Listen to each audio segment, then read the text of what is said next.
We have about 5 minutes, so I can take questions. Oh, Yeah. thank you so much. So please use your electronic hand if you'd like to ask a question of Venerable Chodron. And I know that Kat T, who will be on her phone, you have a question to ask if you'd like to unmute.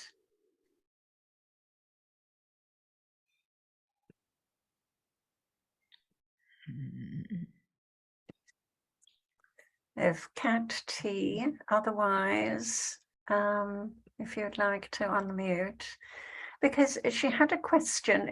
She may have difficulty unmuting because she's also on her laptop. And her question was this, Venerable, is a bad decision better than no decision then? Is a bad decision better than no decision? What makes a decision bad? Okay. We usually think, oh, if I'm unhappy. But what about if you make a decision, things don't turn out the way you would like, but you learn a whole lot from having made that decision and had that experience? Then is it a bad decision or a good decision? Do we have to label things good and bad decisions? Do we have to think of, am I getting what I want? Is it making me happy right now? Yeah, because I don't know about you, lots of times things happen to me that don't make me happy in the short term, but I learn a lot from them. And through what I've learned, I wind up in the long term being a much happier person. So I think, the value of something comes not only from our motivation, why we're doing what we're doing, but also being able to learn from any decision that we make, even if it's something that brings us difficulties in the short term. If we are sharp and we learn from it about how our mind works, what we need to change, how we can see the situation in a different way, then sometimes situations that started out we think are really bad turn out to be quite beneficial.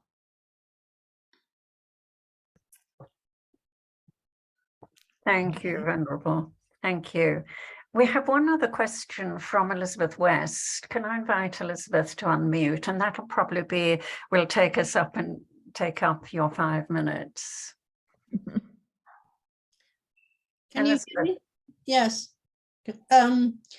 Venerable Chodron, I think that there was one aspect or one mental affliction that didn't come into the list, and that is people who suffer from terrible lack of self-worth, self-hatred even, let alone low self-esteem. And it seems to me it's not much in Tibetan, because maybe Tibetans don't suffer from it like Westerners do. All sentient beings have all 84,000 afflictions. So we Westerners tend to be a little bit proud, but I'm sorry, we don't have more afflictions than the Tibetans. Yeah, everybody has 84,000. It's low self-esteem is an interesting one. If we look, part of low self-esteem comes from arrogance. Okay? The arrogance of, the arrogance comes in a variety of ways. But, when we have low self-esteem, who's the star of the show? When we're going around and around, oh, I'm a failure. I tried this, it didn't go well. I'm always making bad decisions. I'm such a sucker for bad deals.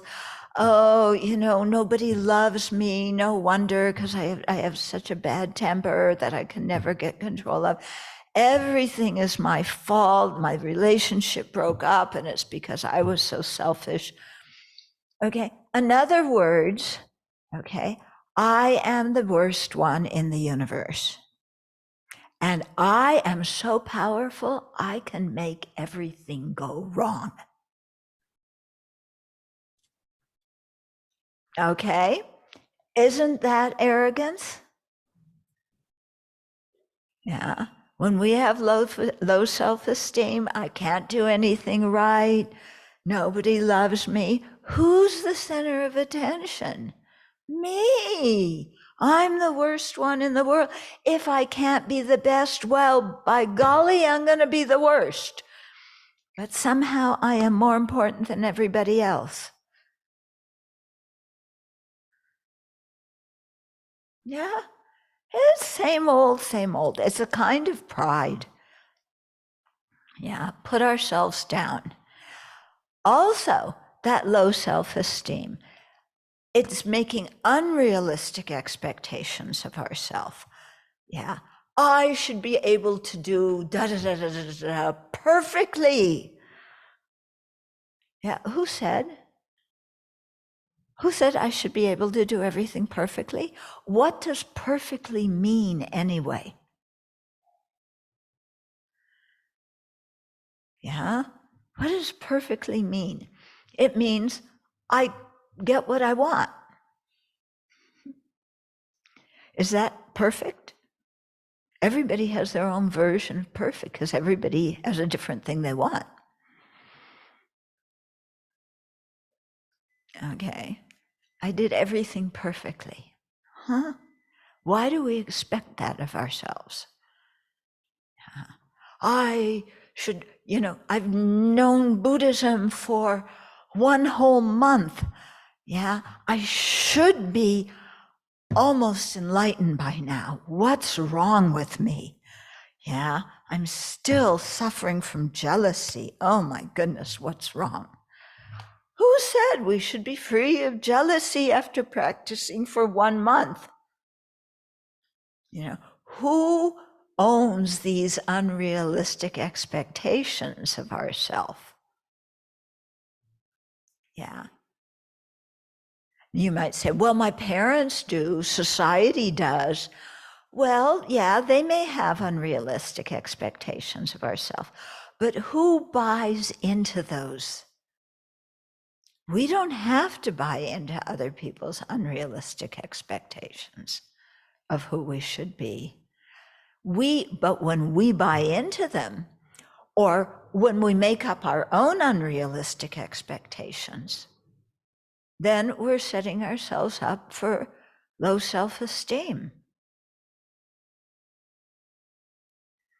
Yeah, because we're setting the bar way up here, and there's nobody that is going to reach that. Yeah? So I think it's very important that we accept ourselves, for what we are right now, because what we are right now is reality. It's the reality of the situation. So I accept it. I'm not perfect. Oh, duh. How long did it take me to realize that? I'm not perfect. So I accept that, but that doesn't make me complacent. Oh yeah, I've just accepted that I have a bad temper, so I can't do anything about it. Other people just have to endure it. No, acceptance does not mean we don't work on ourselves. We accept what we are now, but we try and change in the future because we know we have potential. Yeah, we have the potential to become fully awakened Buddhas. But then we think, oh, actually, when they passed out Buddha potential, everybody else got it but me. Yeah, I don't have any Buddha potential. I didn't get any. Well, I'm really sorry. You are not so special that you're the worst one in the world. Yeah. You really are not the worst one in the world. Don't make such a big trip out of it. Yeah, we make mistakes. We have potential. Yeah, so we continue along practicing, overcoming our faults. Yeah, increasing our good qualities until we become Buddhas. We don't need to make such a big trip out of everything.